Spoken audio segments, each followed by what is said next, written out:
Calcium oxalate kidney stones తో బాధపడే వాళ్ళు చేయాల్సిన మెయిన్ డైటరీ ప్రిన్సిపల్స్ ఏంటో చెక్ చేద్దాం. సో 5 మెయిన్ డైటరీ ప్రిన్సిపల్స్ ఏంటంటే, first the high calcium food.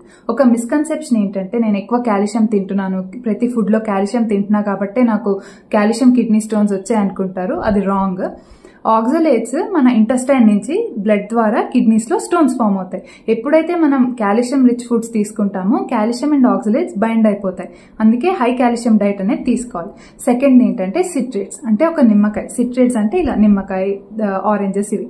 So ఒక నిమ్మకాయ, small to medium size of lemon నిమ్మకాయ తీసుకుని దాన్ని మనం ఒక 200 ml 250 ml glass of water లో మొత్తం స్క్వీజ్ చేసేసి ఒక half pinch of salt, no sugar, half pinch of salt వేసుకుని ఒక గ్లాస్ ఆఫ్ వాటర్ లో తాగేయండి.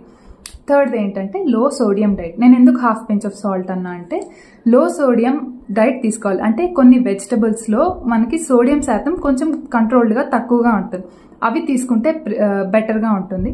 మనం సోడియం ఎక్కువ తీసుకున్న కొద్దీ కాల్షియం ఎలిమినేట్ అవుతుంది, అందుకే లో సోడియం డైట్. నెక్స్ట్ ఏంటంటే ఫ్లూయిడ్స్.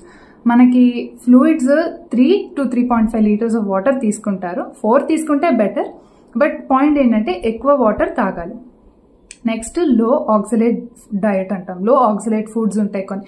ఆక్సలేట్ అనేది ఒక ప్లాంట్ కాంపౌండ్, అది ప్రతి ప్లాంట్ ఫుడ్ లో ఉంటుంది.